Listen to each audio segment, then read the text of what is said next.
El lenguaje del movimiento. Aziza Jordan. Introducción. Cuando hace años empecé a investigar en el movimiento, tenía la certeza de que por él se podía acceder a un espacio de la condición humana al que no se puede llegar por otros medios. Entonces no podía imaginar la complejidad del proceso que iría entendiendo más tarde. Primero tuve que comprender que el movimiento corporal es mucho más que un vehículo de expresiones de emociones y que tiene una relación muy directa con la inteligencia, lo que me llevó a tratarlo como un lenguaje, el lenguaje del movimiento. El desarrollo sistemático de esta idea fue mostrando algunos de los elementos de ese lenguaje y haciendo así más comprensible lo que transmite. Como eso ya constituía en sí mismo un método de entrenamiento y trabajo, pude enseñarlo y verlo practicar a muchas personas, con grados de intensidad y complejidad muy variados. La observación consiguiente fue poniendo de manifiesto que el lenguaje del movimiento habla especialmente de un aspecto del ser humano, de su estado de conexión o desconexión. Paralelamente me fue revelado qué es la conexión. Podríamos definirla como el grado de complejidad con que un ser está vinculado con la realidad. La mente humana se vincula con una porción de la realidad tan compleja como le permite su propia complejidad. Los animales inferiores se vinculan a un segmento muy limitado de la realidad. Según ascendemos en la escala evolutiva, ese segmento se hace progresivamente más amplio. Cuando pensamos en el ser humano con un proceso de desarrollo intelectual en perpetuo cambio, sencillamente ignoramos hasta dónde puede llegar la conexión, principalmente porque nosotros somos parte de ese proceso. La ciencia es uno de los medios de los que nos servimos para incorporar nuevos campos a nuestro sentido de la realidad, pero también lo son el arte, la mística y el sentido común. El lenguaje del movimiento ayuda a conocer este proceso y no hay que dudar en calificarlo de espiritual, pues la espiritualidad no es sino un nivel cualitativamente especial de la inteligencia. El estudio de la conexión con este método me permitió entender su proceso evolutivo y distinguir en él tres fases: lo higiénico, lo psicológico y lo creativo o trascendental. Llamo lo creativo al estado de máxima conexión que puede experimentar un ser y considero que es siempre consecuencia de un proceso de desarrollo anterior. Creo importante resaltar la cualidad necesaria de esas fases, auténticos cimientos sin los cuales la creatividad no puede sustentarse. Están conectadas entre sí por unos espacios a los que llamo puentes. Son espacios de conciencia que, al articular los pasos higiénico-psicológico y psicológico-creativo, desembocan en la unidad. Todo lo anterior constituye un modelo. Por la metodología de mi investigación no le atribuyo un carácter científico. Lo considero más bien una antropología filosófica y como modelo que es, no precisa más justificación que su propia coherencia y el refrendo que le otorgue el uso. Aunque lo fundamental en cuanto a estructura ha surgido a base de un trabajo de investigación, en cuanto a inspiración, creo que han influido mucho dos aspectos importantes, aunque paradójicos, de mi experiencia personal: el contacto con el arte moderno y con el sufismo tradicional, la mística islámica. Son dos espacios aparentemente dispares, pero conectados entre sí por un parecido anhelo de libertad.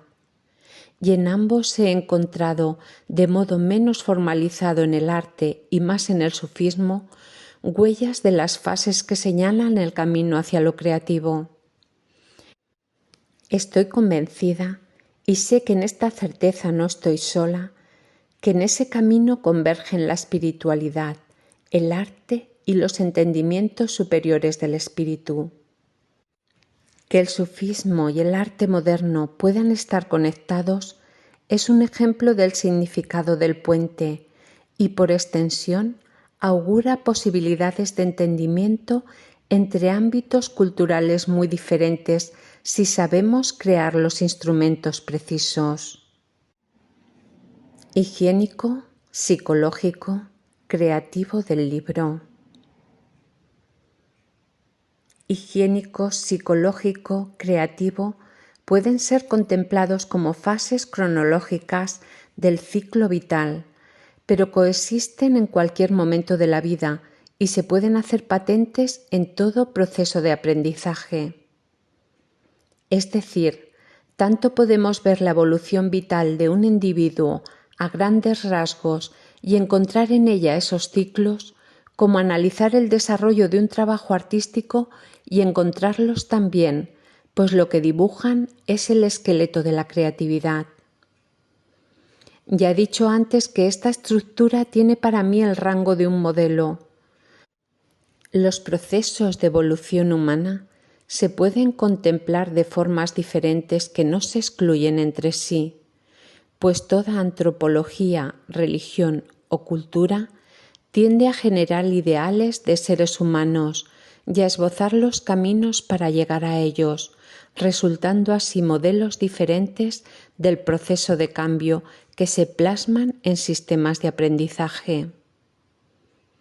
En nuestra cultura, los modelos psicológicos de la evolución infantil tienen un carácter científico, pues describen procesos que nos parecen necesarios o universales, muy ligados a cambios de naturaleza biológica, desde el momento de la concepción a la madurez psicofísica. En los niños conocemos el proceso, muy similar en todas las culturas, por el cual se desarrolla el lenguaje, la sociabilidad y el pensamiento, desde su estado primario de incapacidad hasta esa primera forma de maduración que llega con la adolescencia. A partir de ese momento, las posibilidades de cambio en una u otra dimensión son más abiertos, pues se diría que el adulto ya no crece impulsado por la naturaleza, sino por una combinación de sus propias elecciones y de las exigencias del medio. Por ello, los modelos que describen los cambios y la evolución en la vida adulta, desde los relativamente sencillos que pueden estar implicados en el aprendizaje de una rutina de trabajo, a la complejidad que conlleva el perseguir un objetivo de crecimiento ideal, están sujetos a objetivos y circunstancias diferentes. El que haya varios modelos posibles es una prueba de la libertad humana, abierta a la autodeterminación. Lo que voy a exponer es un modelo del proceso de evolución hacia la creatividad tal como se manifiesta en el lenguaje del movimiento. Este lenguaje, de forma más completa que otros lenguajes, tiene la virtud de desvelar matices que de otro modo quedarían ocultos y por ello revela el proceso de evolución hacia lo creativo. Pero ahí termina para mí su utilidad, ya que el modelo desarrollado me parece extrapolable a todos los procesos naturales o intencionales de evolución a la creatividad. El camino hacia lo creativo empieza en lo higiénico y pasa después por lo psicológico, con un puente entre lo higiénico y lo psicológico y otro entre lo psicológico y lo creativo. Lo higiénico. Lo higiénico, de Higeia, diosa griega de la salud, llamada Salus por los romanos, designa los elementos básicos para el buen vivir que tienen lugar con menos participación de la consciencia, como los hábitos y automatismos. En el movimiento son los matices y recursos posturales que están ya integrados en pautas habituales. El concepto fundamental de lo higiénico es la similitud, aquello que tenemos en común con los otros. Es el nivel que se desarrolla antes de que el yo adquiera importancia en la personalidad. Es más, para que pueda desarrollarse es preciso que el yo no haya cobrado fuerza, porque lo higiénico exige unas condiciones de adaptabilidad y plasticidad. Este nivel supone el despliegue de las tendencias genéticas comunes a la especie y a la adquisición de los aprendizajes compartidos con el grupo al que se pertenece. El primer paso en lo higiénico es la entrada en el espacio. El primer paso nos confronta con el hecho ineludible de que uno está siempre situado en algún punto o que se mueve en alguna dirección o con referencia a otros puntos. Esto supone situación, movimiento, perspectiva. El movimiento en el espacio sigue líneas direccionales, vertical, horizontal, diagonal. Estas líneas acompañan a la consciencia del espacio en el sentido de que tras la entrada en él y la consiguiente desorientación, la mente se acomoda y se sitúa mediante las líneas y las direcciones. Podríamos decir que éstas organizan el espacio, permitiendo la consciencia del mismo. Sin ellas, el estupor inicial causado por la entrada impediría la percepción. La vertical es concentración, interiorización, individualización. La horizontal, comunicación, expansión, homogeneización. La diagonal, el dinamismo entre ambas. Cuando la reacción al encuentro con el espacio es de aceptación y satisfacción, se produce un desarrollo de los sentidos. Los estímulos son la respiración, el sonido, la vista, el gusto y el tacto. Por el contrario, cuando la reacción es de no aceptación e insatisfacción, sobreviene la ansiedad. Los sentidos proporcionan un conocimiento del espacio que, unido a la organización del mismo por las líneas direccionales, constituye el apoyo fundamental para desenvolverse en él. El desarrollo de los sentidos sigue la regla de la piel, el músculo y el hueso, regla que constituye mi análisis de la sensibilización y, cuando no se desarrollan de este modo, siguen la pauta de la frivolidad. Piel, músculo, hueso representa la profundidad de la percepción sensitiva. La construcción que hacemos de la realidad no es una imagen plana, tiene profundidad. Esto significa que, al igual que en nuestro conocimiento de las cosas está incluida su interioridad, en nuestro conocimiento de las personas está incluida su subjetividad. Cuando las percibimos sin subjetividad, las reducimos a objetos. Percibir desde la piel es ver solo el aspecto de las cosas, saber que están ahí y lo que parecen. Percibir desde el músculo es captar la complejidad interna de las cosas y las personas, su esfuerzo por estar en el mundo. Percibir desde el hueso es percibir la esencia, el sentido de la presencia de las personas y las cosas en el mundo. Piel se relaciona con el sentido de la vista y con la sensibilización primaria en general. Piel, músculo, hueso es solo una regla simbólica, de ahí que piel no coincida con el tacto, sino con la vista. Músculo está relacionado con el gusto, olfato y tacto, es decir, aquellos sentidos que exigen contacto o proximidad física con el objeto. Por eso el músculo nos habla de compromiso e implicación, mientras que el conocimiento de piel se nutre de datos, de estímulos que sensibilizan al organismo, pero que no lo movilizan, el conocimiento de músculo sí supone un organismo movilizado, porque requiere una relación directa con el objeto.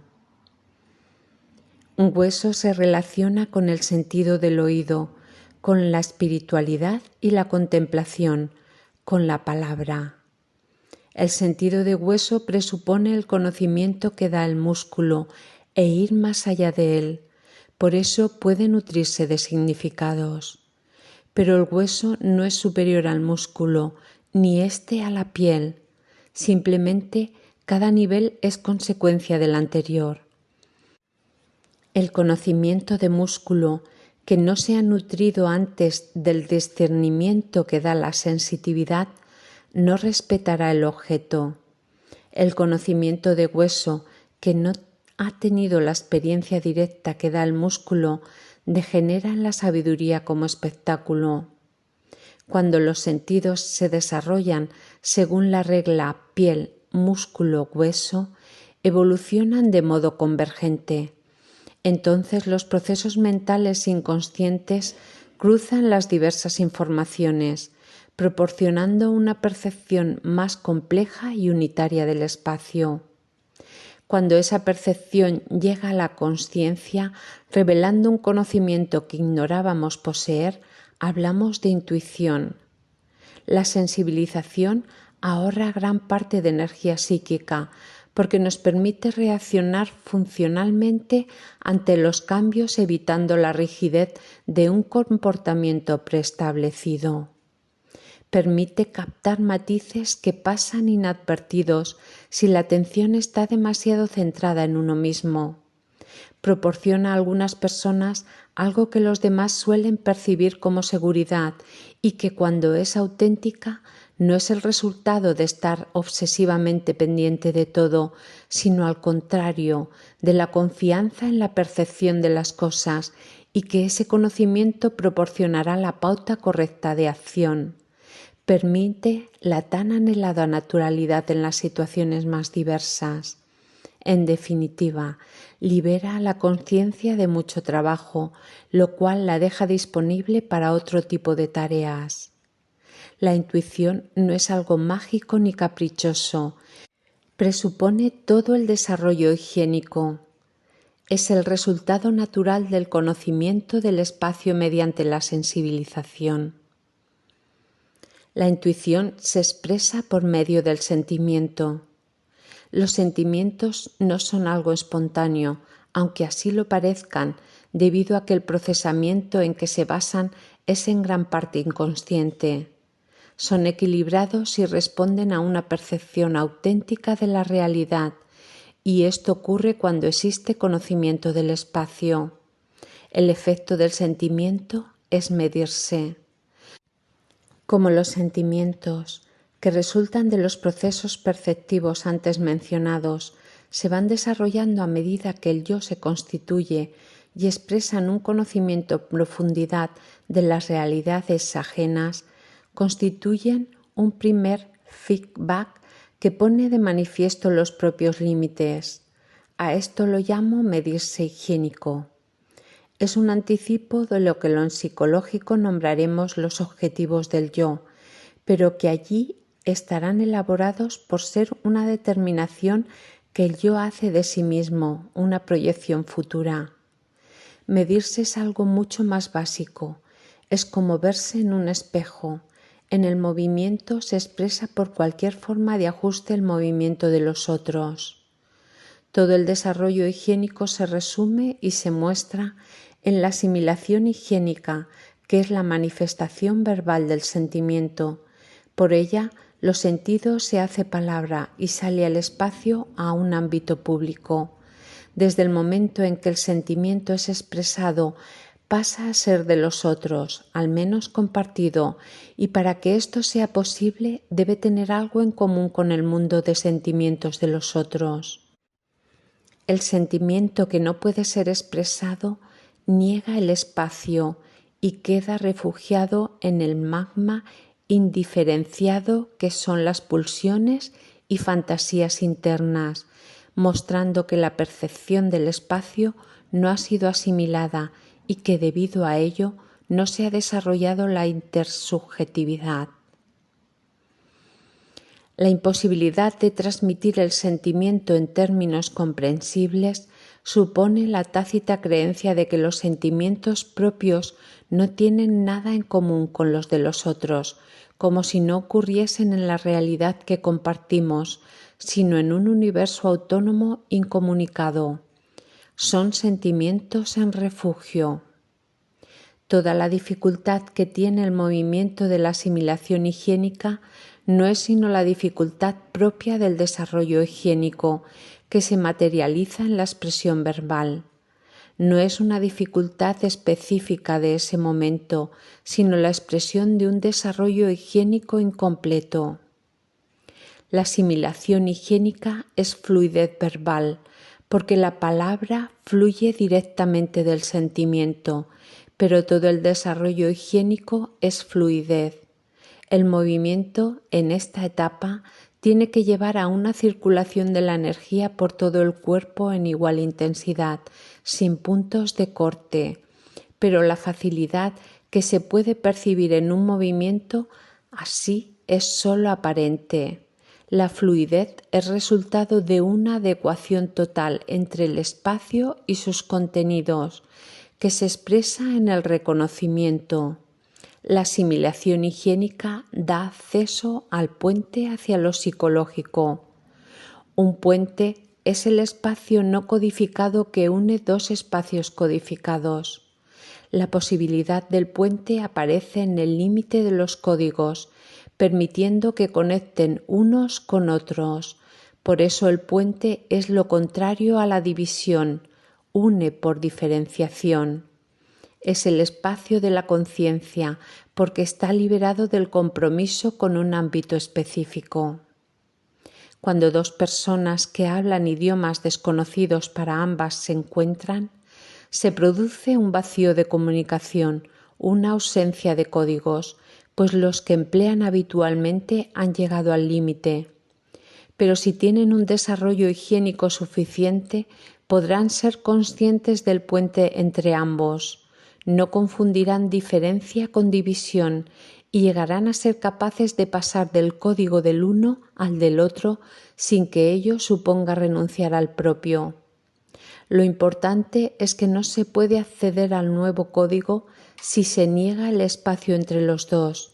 Es un momento para la consciencia y la reflexión. La inercia del sistema en el que habitamos se detiene. Somos conscientes de sus límites, de nuestros límites, de lo precario de nuestra seguridad. El que exista ese lugar breve y delicado hace posible la libertad, porque en él se decide el intento de cambio. El espacio que ocupan las articulaciones en el cuerpo es mínimo, pero es ese mínimo el que articula las partes en un todo. La salud de las articulaciones es la flexibilidad y garantiza la libertad de movimiento. Del mismo modo, la salud y la flexibilidad mental y por tanto la libertad personal son idénticas a la posibilidad de establecer puentes entre códigos. La dificultad propia del puente es la desorientación, que viene a ser repetición de la que produjo el encuentro con el espacio, pero ahora con un significado diferente. Se produce porque se teme perder la seguridad conseguida. Se teme el cambio y el vacío que produce la inminencia del mismo. Todos conocemos los consejos para el vértigo: no detenerse, no mirar hacia abajo, no pensar en la altura.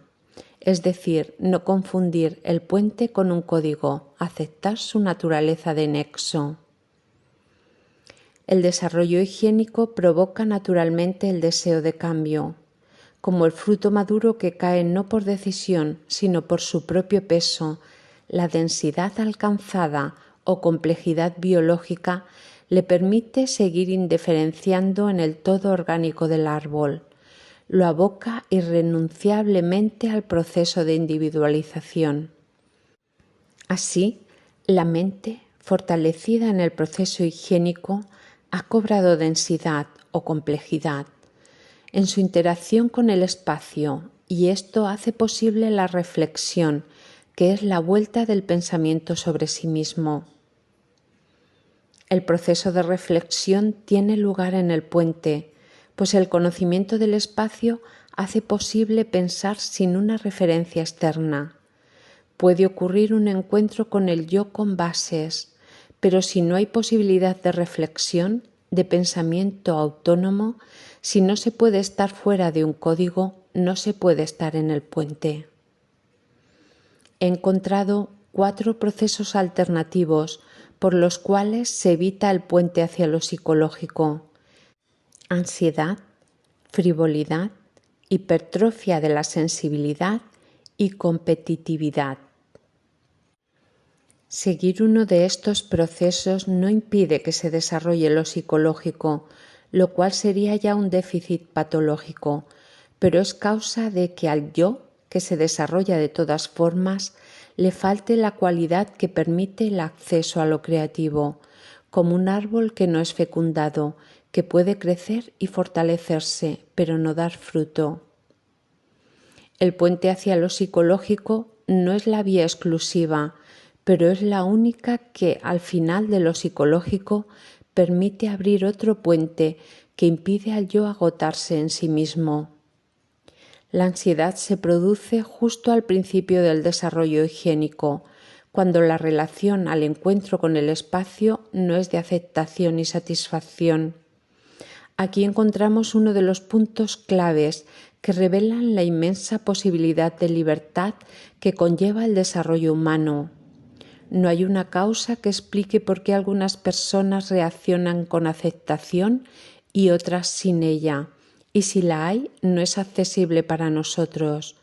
Lo que sí es accesible es el proceso que tiene lugar a continuación. Cuando no hay aceptación, lo que significa, no lo olvidemos, no haber superado la primera impresión de desorientación, se produce la ansiedad, estado psicológico que corresponde al sentimiento del miedo. El espacio, lejos de ser percibido como un ámbito habitable, se percibe como vacío, lo cual origina el miedo. Hablamos de percepciones y experiencias que no son conscientes o solo lo son en parte. Algunas de ellas están registradas tan profundamente que solo las revela el lenguaje del movimiento. Es el cuerpo en movimiento el que muestra la experiencia del miedo al vacío. La ansiedad impide que se lleve a cabo el proceso higiénico que culmina en el puente hacia lo psicológico, pero el ser, impulsado por su propia inercia, continúa su marcha hacia la formación del yo. Lo psicológico tendrá entonces que suplir todo el proceso higiénico no realizado y lo hará hipertrofiándose. El yo se volverá hipervigilante como consecuencia del profundo temor que arrastra, excesivamente consciente de sí a causa de la desorientación original. Su proceso de evolución acabará repetidamente en callejones sin salida que le exigirán, en el mejor de los casos, suplir una y otra vez las carencias acumuladas en lo higiénico. El yo hipertrofiado nunca logrará la ligereza que precisa el puente hacia lo creativo, y en su lucha constante consigo mismo, cada solución solo añadirá más peso. El único remedio será contemplar el desarrollo higiénico desde su inicio, superar el miedo al espacio.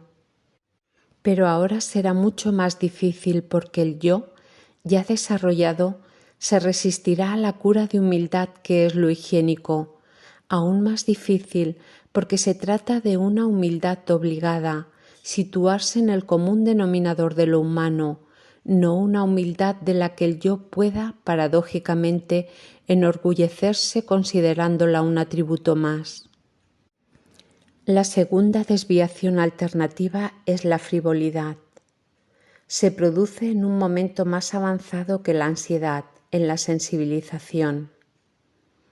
Cuando se desarrollan, los sentidos van desplegando su función natural, canales de recepción de información y de estímulos que permiten que el organismo se active y se mantenga orientado, siempre con referencia al espacio real. Mas esa referencia se puede perder y lo sensorial convertirse en un fin en sí mismo, dando lugar a un acomodamiento en los sentidos. Entonces la sensación misma deviene única información relevante. No hay conocimiento en ella porque se ha perdido la referencia al espacio del cual informa. Se siente no para saber, sino para sentir más. La tercera desviación se produce en el mismo punto y es la hipertrofia de la sensibilidad. Aquí lo sensorial no se acaba en sí mismo, mantiene su función cognoscitiva, pero la información y los estímulos que aporta no redundan en sentimientos que los resuman. No hay una elaboración interna, como si siempre se quisiese saber más. A diferencia de la frivolidad, que debido a su carácter cerrado puede ser estrecha cognitivamente, la hipertrofia sensorial amplía su campo sin cesar, se diversifica y extiende sin llegar a producir nada. Falto del conocimiento y de la facilitación del comportamiento que da la intuición, el organismo se ve abocado a sentir más para mantenerse orientado. Tal despliegue termina por absorber la consciencia del yo, que sólo debe ocurrir tras el puente de lo higiénico a lo psicológico, y al puente sólo se llega por la asimilación higiénica. Pero la hipertrofia sensorial no es una llegada a la consciencia del yo por una vía alternativa, sino una absorción. La consciencia del yo se retroatrae al nivel higiénico, en el que no tiene sentido, pues no es real. La cuarta desviación se produce aún más tarde y es la competitividad. Antes, el proceso de la sensibilización se ha desarrollado y ha dado lugar a la intuición. No se ha confundido el papel de la sensibilidad y ésta ha dado sus frutos. Entonces tiene lugar inevitablemente el medirse higiénico, la confrontación de la propia situación en el espacio con los otros. Pero puede ocurrir que no se acepte el resultado de dicha confrontación y aparezca una competitividad fuera de lugar. Está fuera de lugar porque competir es una función del yo, y el yo no tiene sitio en lo higiénico, pero no por fuera de lugar es menos común. La competitividad, que es una variante del miedo, el miedo a ser menos, reclama un yo fuerte que equilibre una situación que se percibe como inferior, erróneamente, porque en lo higiénico no hay superior ni inferior, solo hay arriba y abajo, y busca, como la ansiedad, un acceso directo a la consciencia del yo, evitando así la asimilación higiénica y el puente hacia lo psicológico. No puede ser de otra manera, porque la asimilación higiénica requiere que haya aceptación del medirse higiénico. Lo psicológico. Tras el puente hacia lo psicológico se produce el encuentro con el yo. Como en lo higiénico, aquí hay un proceso natural, el yo como trámite y tres alternativos, el culto al ego, la vía oriental y la vía asistida. El yo como trámite. La considero la línea natural. En ella el yo es más un instrumento que un fin, más el vehículo del viaje que el objetivo del mismo, algo que está destinado a desaparecer una vez cumplida su tarea. Esta línea sigue los pasos siguientes: compromiso, implicación, ver al otro y puente hacia lo creativo. La primera respuesta al encuentro con el yo es el compromiso. El yo conoce ya el espacio y su lugar en él. Su autonomía le lleva a poder disponer de sí mismo. La relación con el espacio, con la realidad, ahora no es exclusivamente de aprendizaje y asimilación. El yo puede devolver parte de lo aprendido, pues ya tiene una voz, la asimilación higiénica, que le permite transmitir su experiencia, y por tener voz tiene un lugar y no al contrario, y es desde ese lugar que puede responder. Responsabilidad significa capacidad para responder. El compromiso es el vínculo mental del yo con las cosas y con los otros, porque desde el lugar en el espacio que ahora tiene, puede establecer el significado que las cosas tienen para él y moverse en función de ese significado. Es decir, el yo forma ahora parte del movimiento al que presta tanto la orientación que le permiten sus significados como la carga que suponen los mismos. La respuesta al espacio y a lo que hay en él ya no puede ser directa, en adelante es filtrada por un proceso interno. Así pues, la base del compromiso no es otra que la atribución de significados. El que éstos sean más o menos conscientes y el que el movimiento sea más o menos coherente con ellos tiene que ver con la fuerza y la salud del compromiso. Pero el que no existan conciencia y coherencia o el que éstas sean débiles no quiere decir que no haya significados en absoluto, es decir, intereses. El compromiso deviene implicación. El segundo paso, cuando el vínculo, además de mental, se hace emocional.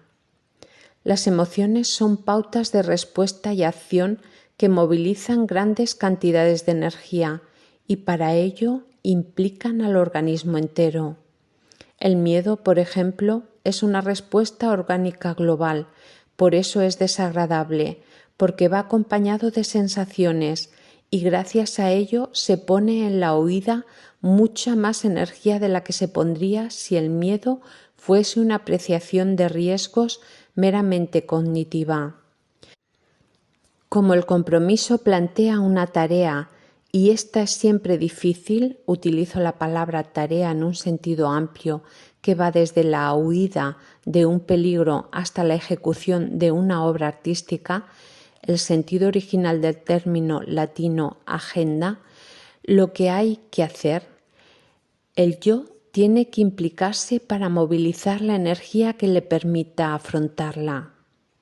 Pero si damos a esa interpretación de las emociones un sentido no exclusivamente psicológico, sino además trascendente, es decir, contemplamos las emociones, la implicación desde la perspectiva de la evolución espiritual, nos encontramos con que gracias a ellas el yo conoce su energía y la cantidad de ella que está dispuesto a movilizar por algo le muestra dos cosas de sí. Una, el verdadero valor que tiene ese algo para él, y otra, el verdadero límite de sí mismo, que es el de su energía, no el de sus intenciones. Así, la implicación proporciona un conocimiento del sí mismo en acción, el único conocimiento real. El tercer paso es ver al otro, y es una consecuencia de verse a sí mismo. Podríamos decir que antes de la implicación la autoimagen es plana y adquiere volumen cuando el yo ve su energía y los límites de ésta. La implicación, al estar ligada a lo fisiológico, confiere realismo a la imagen de sí, una combinación de orgullo y humildad. Siempre se tiene más energía de la que se cree, pero nunca sobra para la tarea del yo. Este conocimiento predispone a la compasión en su significado de sentir con y permite ver al otro cuya imagen ya no es plana. Ver al otro encamina al puente hacia lo creativo porque tiene un efecto multiplicador. Rompe la fantasía de una perspectiva, de un lugar privilegiado desde el cual ver el mundo, impide las fantasías sobre el yo y pone de manifiesto la ignorancia acerca de la realidad. Viendo al otro, el yo descubre que lo que creía una mirada limpia sobre el mundo era una defensa de su pequeño rincón. Sabiendo que ignora la realidad, ha dado el primer paso hacia ella. Culto al ego. Es esta una consecuencia de las vías alternativas, en particular la de la ansiedad en lo higiénico. Al no cumplir correctamente el proceso higiénico, el yo se hipertrofia para cumplir las funciones que no han quedado incorporadas higiénicamente. El sistema inequívoco es la imposibilidad de la serenidad, sustituida por la hipervigilancia y la necesidad de defensa del yo. Esta autodefensa impide reconocer las tendencias. Las tendencias son las líneas básicas que condicionan la personalidad, la limitan y al mismo tiempo la hacen única. Es decir, aunque condicionan al yo, no son el yo, y solo un yo dispuesto a reconocer algo que no sea él puede verlas como tales tendencias. Pero el yo hipervigilante, además de no reconocerlas, las justifica en función de sus objetivos y hace del yo soy así su lema. El culto al ego conduce inevitablemente a la frustración, precisamente porque las tendencias imposibilitan alcanzar los objetivos. La frustración, a su vez, lleva a la crisis en la cual se experimenta con toda su crudeza la contradicción entre los objetivos y la realidad del yo. La única vía de salida es la reafirmación del yo mediante la negación de la contradicción. La otra vía, el abandono de todo objetivo y la instalación en la impotencia del yo, la depresión. No la contemplamos aquí porque entra en el terreno de lo patológico. La reafirmación del yo instaura un círculo vicioso: culto al ego, frustración, crisis, una tensión en la que el yo se puede debilitar a perpetuidad y que consumirá la mayor parte de su energía. Vía oriental. El adjetivo oriental no tiene aquí significado geográfico. Lo utilizo para designar aquellas vías, tanto de Oriente como de Occidente, que pretenden alcanzar lo creativo sin pasar por lo psicológico. Ignorando la posibilidad del yo como trámite, lo ven solo como causa de la frustración, como un enemigo a combatir, concibiendo únicamente dos formas de vida, una presidida por el ego y otra por su negación. Cuando personas pertenecientes a tradiciones culturales ajenas a la negación del ego, no orientales, intentan emular esta vía, caen sin saberlo en la frivolidad de dejar que el yo siga su curso de autoafirmación, ahora aún más justificada con el adorno de su propia supuesta negación. Esta vía tiene sentido cuando un entrenamiento cultural de siglos permite la verdadera negación del yo y, aun en ese caso, solo tiene éxito en unos pocos individuos. Pertenece a las primeras formas que encontró el ser humano de afrontar la contradicción entre el yo y la realidad. Vía asistida.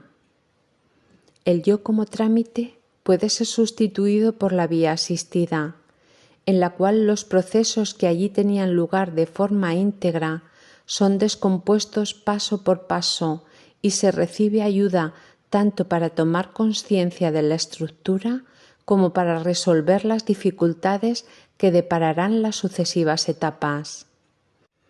En el yo como trámite, el compromiso sigue al encuentro con el yo como algo natural.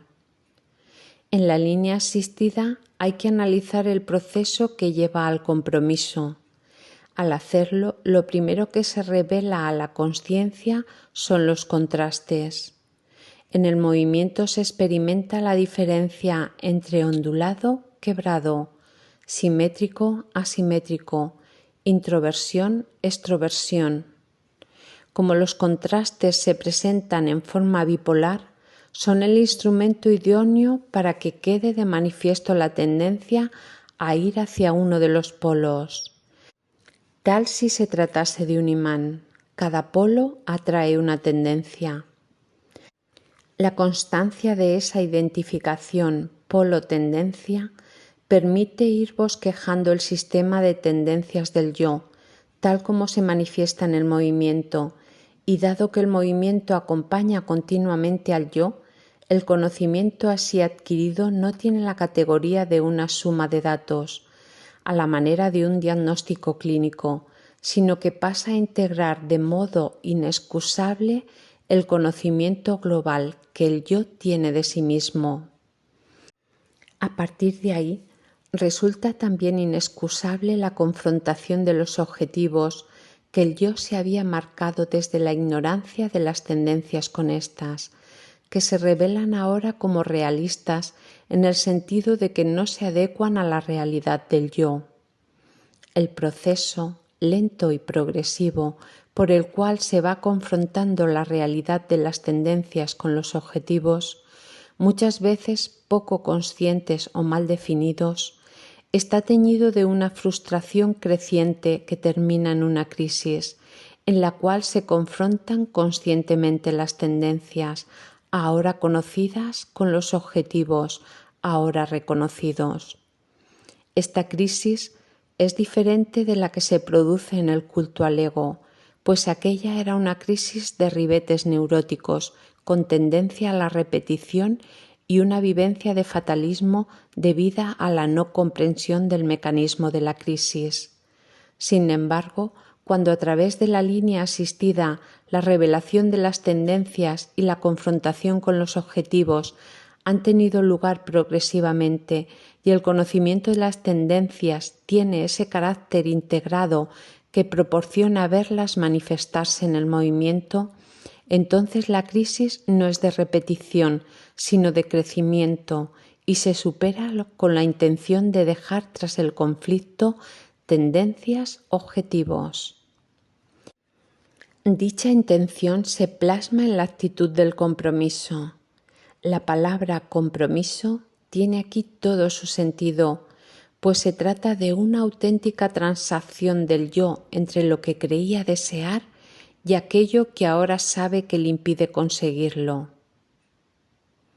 La actitud del compromiso se manifiesta físicamente en el músculo, ya que el tono muscular indica en todo ser vivo su disposición a la acción, desde la laxitud o no acción, sueño, muerte, depresión, hasta el agarrotamiento, pánico, sobreexcitación, que es otra forma de no acción, pasando por los diferentes grados de tonos musculares necesarios según el tipo y la intensidad de las acciones.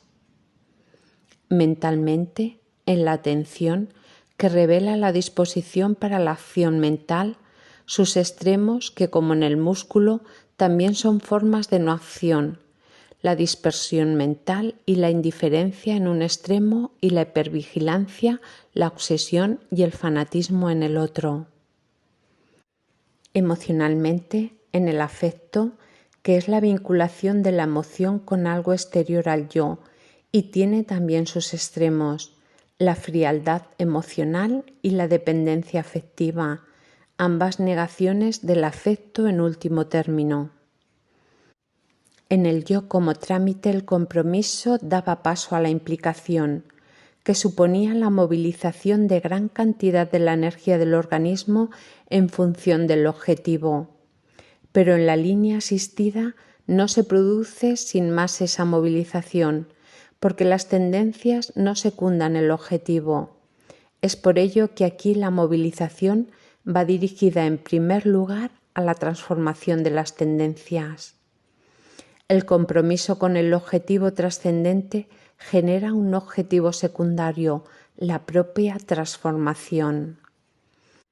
Pero no se trata de una transformación psicológica en la que el yo se lanza a la tarea de modificar aquellos aspectos de la personalidad que le hacen infeliz o que son causas de trastornos. Se asemeja más a la transformación que un deportista de élite impone a su cuerpo. El objetivo último no es la salud física, sino poder responder a los esfuerzos que implicará el cumplir sus metas deportivas, que no tienen nada que ver con la salud o para las cuales la salud física es solo un medio. La transformación de las tendencias en función de un objetivo trascendente pone de relieve más que ninguna otra cosa lo que quizá constituya el mayor obstáculo que encuentra la mentalidad occidental en la comprensión del proceso creativo, a saber, que como el objetivo se coloca fuera del yo, por eso lo llamamos trascendente, los beneficios no son para el yo. Ni siquiera el cambio que pueda acontecer en la personalidad importa como enriquecimiento, pues no se perseguía por su valor como tal.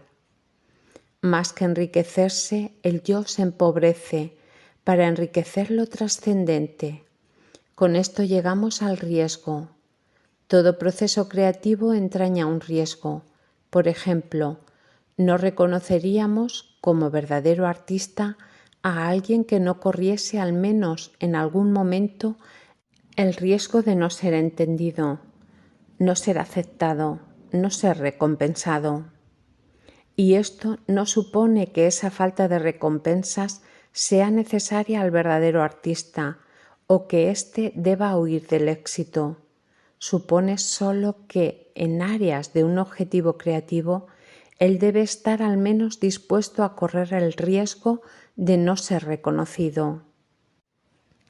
Si no lo corre y actúa sobre seguro haciendo de la aceptación su objetivo prioritario, nadie podrá reprochárselo, pero tampoco podrá llamarse arte creativo al producto de ese cálculo.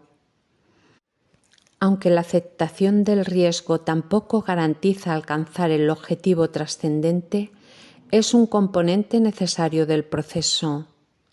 El primer riesgo consiste en transformar las propias tendencias en función de algo que no es el yo. Esta transformación libera la energía que estaba destinada a atender el conflicto entre las tendencias y el objetivo y permite, por tanto, que esa energía fluya hacia el objetivo en forma de implicación, construyendo así con el yo como trámite en el proceso hacia lo creativo. Hasta aquí el texto de Asisa, El lenguaje del movimiento. Se interrumpe en el punto hacia lo creativo. No está, por lo tanto, cerrado, pero esto no significa que esté inacabado. Creo que Asisa lo terminó en la medida que su peculiar forma de trabajar le permitió concluirlo. No hay en este breve texto una sola idea que no haya salido de su observación directa de personas en movimiento. Asisa era totalmente refractaria a cualquier teoría que no estuviese directa e inmediatamente conectada con alguna forma de práctica, y consecuentemente no se nutrió más que de la experiencia y el conocimiento transmitido personalmente. Cuando sintió que tenía algo que enseñar, empezó a hacerlo, y cuando supo que la enseñanza le había descubierto una serie de principios, comenzó a ordenarlos. Pero nunca fue en esta ordenación más allá de lo que su observación le había mostrado, aunque por su trayectoria conocía muy bien lo creativo y cuál habría sido su forma de acceder a ello, y la de otras personas a las que conoció. Sabía que para reflejar ese proceso de manera coherente con los principios desarrollados en este escrito, tenía que observarlo en un buen número de seres, y sabía también, y así lo dijo claramente, que la peculiaridad de lo creativo exigía que ese proceso se desarrollase en contextos diferentes a aquellos en los que normalmente desarrollaba su trabajo. A la espera de que esto ocurriese, dejó intencionadamente terminado el texto en el punto en el que se encuentra ahora. Era una tarea que habría ocupado todo un nuevo periodo de su vida, del que no dispuso.